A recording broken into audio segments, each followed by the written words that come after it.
नमस्कार दोस्तों, शिक्षक समाचार में आपका बहुत बहुत स्वागत है। इस चैनल से जुड़ने के लिए सब्सक्राइब करें और घंटा का बटन दबाएं, साथ ही लाइक करें दोस्तों, ताकि हर खबर आसानी से आप तक पहुंच सके। आइए दोस्तों जानते हैं। राज्य सरकार की ओर से बहस करते हुए गोपाल सुब्रमण्यम ने यह तर्क दिया कि नियोजित शिक्षक स्थानीय निकायों के कर्मचारी हैं, पुराने शिक्षक राज्य सरकार के कर्मचारी हैं, अतः इन दोनों का कैडर अलग अलग है और अलग अलग कैडर होने के कारण इन्हें समान वेतन नहीं दिया जा सकता। हमारी ओर से बहस की शुरुआत करते हुए संघ के अधिवक्ता, भारत सरकार लॉ कमीशन के सदस्य आर वेंकटरमणि साहब ने कहा कि नियोजित शिक्षक और पुराने शिक्षक बिहार के अंदर एक ही विद्यालय में समान रूप से सेवा देते हैं। इन दोनों की जिम्मेदारी और सेवा समान है। इन्हें कम वेतन देने के लिए कृत्रिम तरीके की नियमावली बनाकर इनकी बहाली की जा रही है और एक कृत्रिम व्यवस्था बनाई जा रही है जिसे स्वीकार नहीं किया जा सकता है। यह एक असंवैधानिक व्यवस्था है। हमारे अधिवक्ता ने पूछा कि नियोजित शिक्षकों की सेवा शर्त और नियमावली जब राज्य सरकार बनाती है, इनके वेतन का निर्धारण राज्य सरकार करती है, इनकी सारी सुविधाओं का निर्धारण राज्य सरकार करती है, फिर भी केवल नियोजन के लिए स्थानीय निकाय को माध्यम बना देने मात्र से वे गैर सरकारी कर्मचारी नहीं माने जा सकते। हमारे अधिवक्ता के तर्क के सुनते ही राज्य सरकार के अधिवक्ता ने शिक्षकों की योग्यता पर सवाल उठाया और कहा कि नियोजित शिक्षकों की योग्यता सरकारी शिक्षकों की योग्यता के बराबर नहीं है।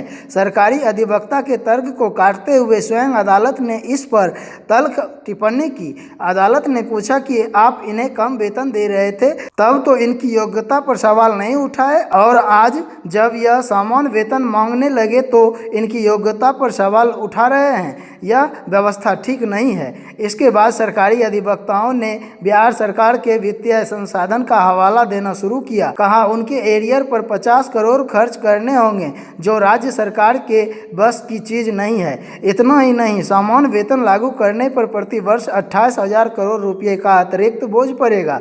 सरकारी अधिवक्ता के इस तर्क का सभी अधिवक्ताओं ने पुरजोर विरोध किया। शिक्षकों की ओर से अधिवक्ताओं ने इस आंकड़े को सरासर गलत करार देते हुए कहा कि राज्य सरकार झूठ बोल रही है। समान वेतन देने पर मात्र 9800 करोड़ रुपया खर्च करने होंगे, वहीं एरियर के रूप में मात्र 7,000 करोड़ रुपया की आवश्यकता होगी।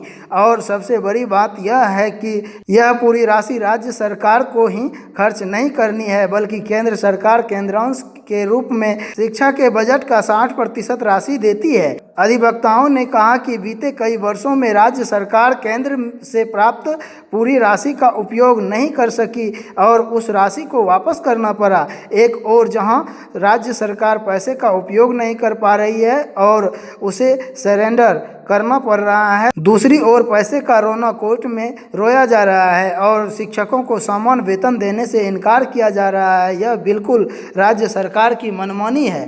राज्य सरकार के अधिवक्ताओं द्वारा वित्तीय कमी का रोना रोए जाने पर एक बार अदालत ने प्रस्ताव रखा कि यदि राज्य सरकार नियोजित शिक्षकों को आज की तिथि से भी समान वेतन देने की घोषणा कर दे तो एरियर के मुद्दे को समाप्त किया जाए, लेकिन राज्य सरकार के अधिवक्ता इस पर राजी नहीं हुई और उन्होंने कोर्ट के उस प्रस्ताव पर बिना कोई टिप्पणी किए अपने बहस को जारी रखा। धीमे स्वर में अदालत ने टिप्पणी भी की कि शायद सरकार एरियर भी देना चाह रही है। अदालत के इस रुख से स्पष्ट है कि अदालत शिक्षकों के पक्ष में बात करना चाहती है, किंतु वित्तीय मामलों की संवेदनशीलता को देखते हुए राज्य सरकार को भी पूरा अवसर देना चाहती है।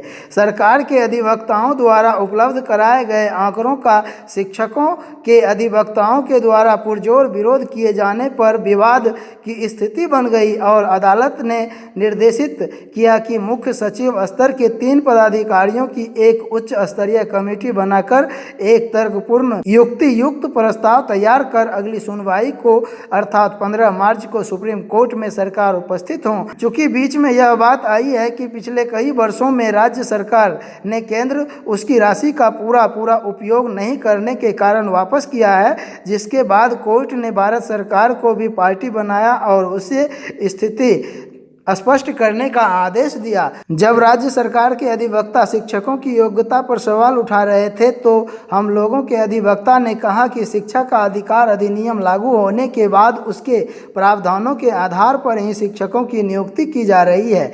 1 अप्रैल 2010 को शिक्षा का अधिकार अधिनियम लागू होने के पश्चात जिन शिक्षकों की नियुक्ति की गई है उसके आधार पर ही वर्तमान में शिक्षकों की नियुक्ति हो रही है।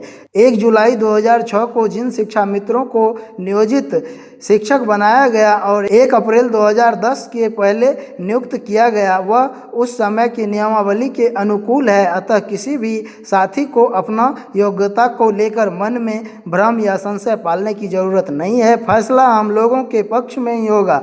समाचार समाप्त हुआ। आज के लिए बस इतना ही दोस्तों। इस चैनल से जुड़ने के लिए सब्सक्राइब करें और घंटा का बटन दबाएं, साथ ही लाइक करें ताकि हर खबर आसानी से आप तक पहुंच सके। धन्यवाद दोस्तों। And no one ever would have dared to tread on